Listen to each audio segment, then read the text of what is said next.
Assalamualaikum warahmatullahi wabarakatuh. Malam ini berbicara tentang fitnah.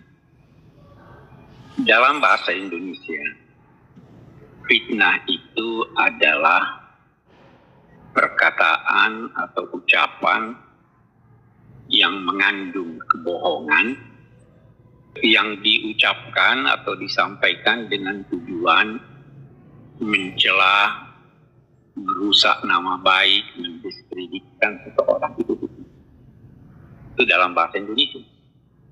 Dalam bahasa Arab, kalau merujuk kepada Al-Quran dan Sunnah, banyak sekali makna fitnah itu. Tidak kurang dari 10 arti. Dari 10 arti itu tidak satu pun yang bermakna seperti bahasa ini. Karena itu sangat populer bagi orang-orang yang mempelajari Al-Quran. Sangat populer kesalahan yang menyatakan atau yang memahami firman Allah, al-fitnatu asyaddu minal qatl atau al-fitnatu akbaru minal qatl. Sangat populer bagi mereka bahwa mengartikannya sebagai fitnah itu lebih kejam dari pembunuhan, karena kata fitnah di sana bukan berarti seperti pengertian dalam bahasa. Saya kembali. Kita akan bicara soal fitnah dalam pengertian bahasa Indonesia, tapi kita juga akan menekankan tentang salah satu arti fitnah dalam bahasa Al-Quran. Saya akan beri beberapa contoh tentang arti fitnah dan dengan beberapa turunannya dari Al-Quran. Yang pertama, fitnah itu berarti syirik. Itu yang dimaksud. Al-fitnatu asyaddu minal qatl. Kemusyrikan itu lebih buruk, lebih besar dosanya daripada pembunuhan. Yang kedua, fitnah itu artinya ujian. Asal kata fitnah ini adalah, dan ini salah satu maknanya, membakar. Dalam bahasa Arab dikatakan fatanassa'iru zahaba, artinya tukang emas membakar emas. Untuk apa dia bakar? Dia keluarkan kotorannya, dia ketahui kadarnya, kualitasnya. Ketika seorang diuji oleh Allah Subhanahu wa Ta'ala, maka itu seperti ingin mengetahui dalam 2 tanda petik kualitas orang ini. Berarti itu. Fitnah juga berarti gila. Bi'ayyikumul maftun. Gila. Fitnah juga berarti siksa. Walhasil tidak kurang dari 10 makna fitnah. Perpecahan, fitnah juga. Itu dalam sejarah Islam ada yang dinamai al-fitnatul kubra. Percekcokan antara kaum muslimin yang mengakibatkan terbunuhnya Sayyidina Utsman itu dinamai al-fitnatul kubra. Kata Syekh Azhar sekarang, yang itu sudah tidak kubra. Sekarang lebih buruk lagi fitnah. Ya kan? Kalau dulu masih antar kaum muslimin, setelah selesainya rujuk lagi. Sekarang antar kaum muslimin menurut Syekh Azhar, tetapi disetir oleh non-muslim. Jadi ini lebih bahaya yang sekarang. Kita lihat sekarang. Nabi bersabda dalam konteks ajaran agama kita. La taqumus sa'atu hatta taksural fitan. Riwayat lain, la taqumus sa'at hatta yaksural haraj. Nabi tanya, Muhammad haraj, apa itu haraj? Wahai Nabi, pembunuhan. Akan datang suatu waktu anak membunuh saudaranya, membunuh bosnya, dan mereka membunuh. Itu sebabnya sekarang di kalangan ulama dikatakan udah terjadi seperti ini. Jangan heran ini. Oke. Yang jelas kita di dunia Islam, termasuk di Indonesia, fitnah itu banyak sekali. Bukan cuma fitnah dalam pengertian bahasa Indonesia. Kriminalisasi itu fitnah. Ya kan?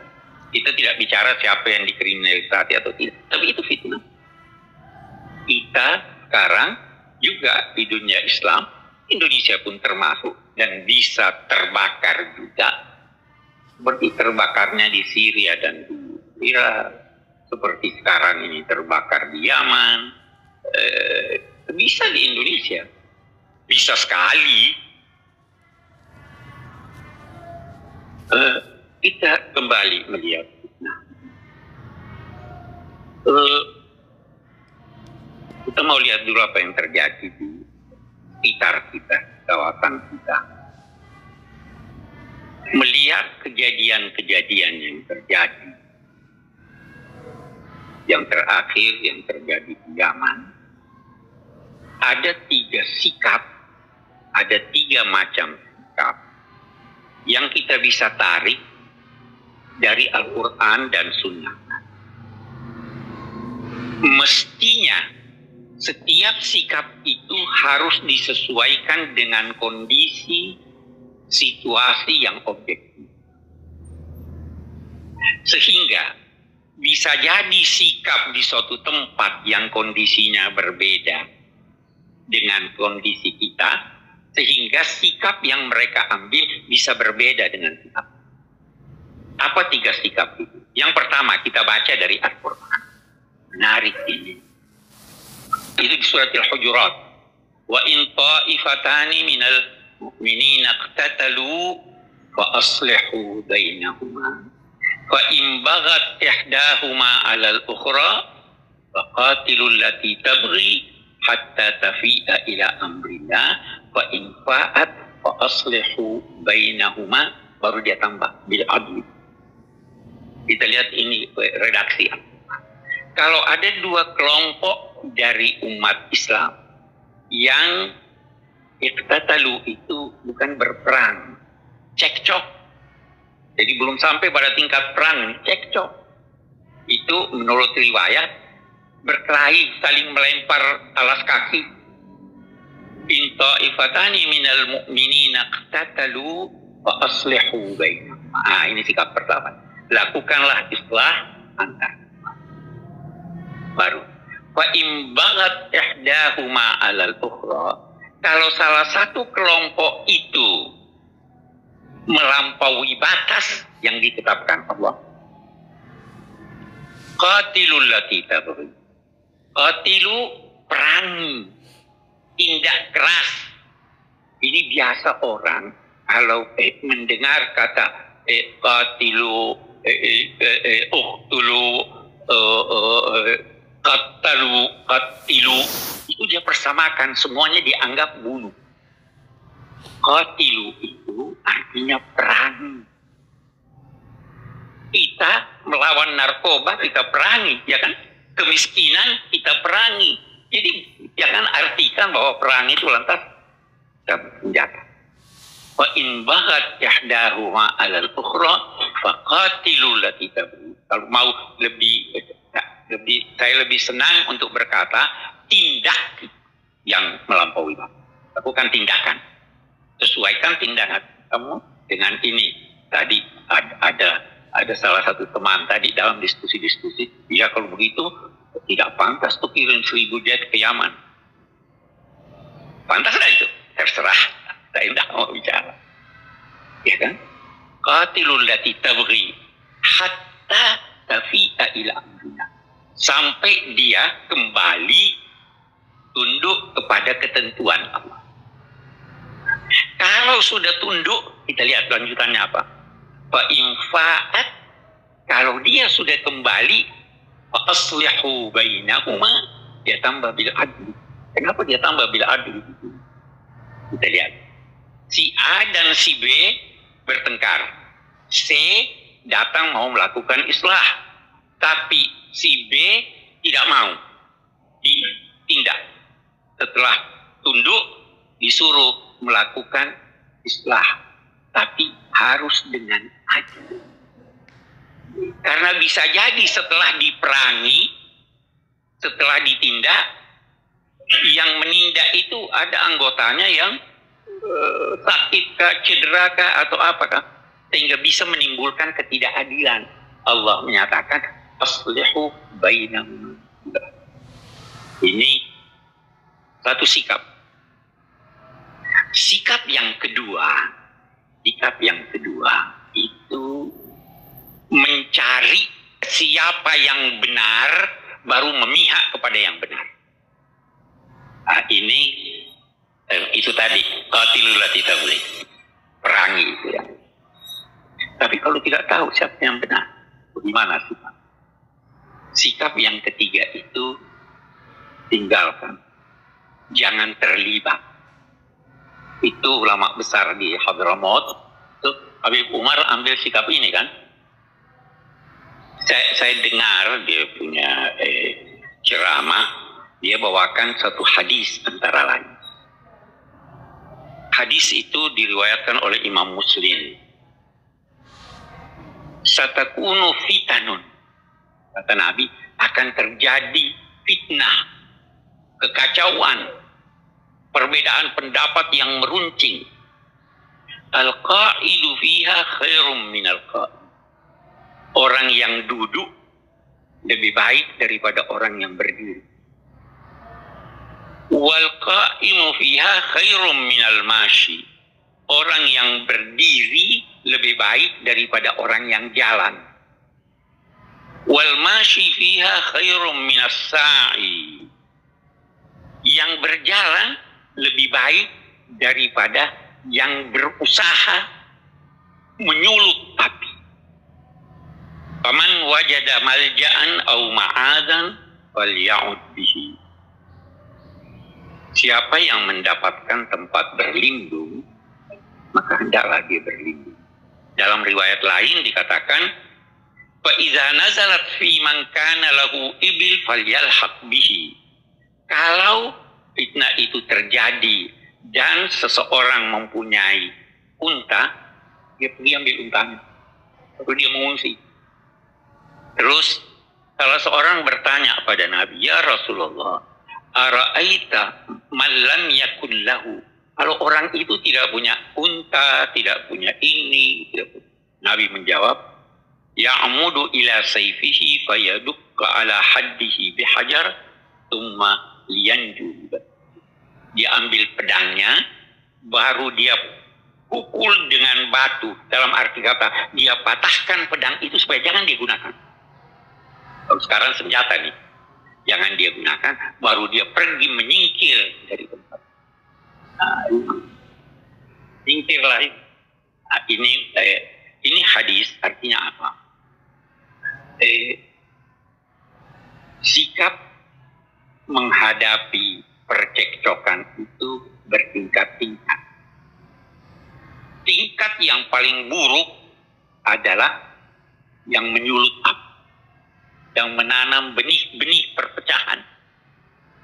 Dibawanya sedikit orang yang terlibat. Karena dia tidak akan terlibat kalau tidak ada. Dibawanya lagi ini orang yang nonton dan senang lihat. Tidak apa-apa tapi nonton, oh ini bagus, ini gini. Yang paling aman tidur, tidak lihat. Saya kira ini yang dimaksud oleh Umar bin Khattab. Jangan urus, doa aja. Saya tidak dengar beliau menyatakan berdoa, tapi saya dapat informasi bahwa beliau meminta setiap muslim agar membaca Fatihah, doa. Itu 3 sikap. Semua sikap ini ada dasarnya orang melihat pada sejarah Nabi. Masing-masing menggunakan satu sisi dari sejarah Nabi. Itu kemarin di diskusi kita. Kita ini lebih baik pilih sikapnya Sayyidina Hussein atau pilih sikapnya Sayyidina Hasan. Sayyidina Hasan itu kerja kita cari damai aja, nggak usah ini. Sayyidina Hussein keluar, saya tadi berkata, masing-masing benar karena situasinya berbeda. Di buku-buku yang berbicara tentang ini juga, yang mendukung sikap bahwa udah kita diam aja, kita doa aja, kita ini aja. Yang mendukung itu berkata begini, waktu Hudaybiyah, Nabi itu tidak mau perang, ya kan? Jadi kita tiru aja, Nabi tidak mau perang. Saya baca itu, saya teringat sikap Nabi yang lain di Uhud. Perang Uhud itu dalam 2 tanda petik kaum muslimin kalah. 70 orang yang gugur, ya kan? Berangkat ini kaum musyrikin pulang ke Mekah, tiba-tiba ada isu bahwa mereka akan kembali menyerang ke Madinah. Itu ayat alladzina qala lahumun nas innan nasa qad jama'u lakum fakhshawhum. Ada orang-orang yang menyampaikan bahwa sekarang kaum musyrik itu sudah berkumpul mau menyerang kalian lagi. Takutlah. Kata hasbunallah. Nabi waktu dengar itu, bagaimana sikapnya? Beliau berkata, siapa yang ikut kita kemarin waktu perang Uhud, sekarang semua harus ikut menghadapi mereka. Yang luka parah semua harus ikut, dan tidak ada seorang pun dari Madinah yang tidak ikut, boleh ikut. Ini mau perang atau tidak? Waktunya. Tapi kita lihat lebih jauh, keberanian itu bukannya melakukan suatu tindakan yang sudah jelas resikonya, bukan juga melakukan suatu kegiatan yang tidak ada resikonya. Keberanian itu adalah melakukan suatu kegiatan setelah memperhitungkan resikonya. Ada resikonya, memperhitungkan resikonya, lalu mengambil sikap yang resikonya lebih kecil daripada apa yang diharapkan. Kita belum ada perang, tapi ada resiko enggak yang dihadapi kalau menang ini orang-orang yang menyulut ini. Risikonya besar sekali itu kan, sangat besar. Bisa terjadi perang saudara, seperti halnya di Yaman, seperti halnya di Suriah. Ini tidak bisa didiamkan, harus ada keberanian untuk itu. Kita kembali, jadi itu 3 sikap. Atau saya pindah sekarang. Kita lihat di Indonesia. Penyulut fitnah ada enggak? Bagaimana sikap Anda? Itu ada 3. Diam? Mau diam? Lihat risikonya kemudian. Itu ada ungkapan. Diam itu emas. Ya. Berbicara perak. Tetapi diam waktu Anda harus berbicara, itu menjadikan Anda setan yang bisu. Ya. Tidak boleh diam dong.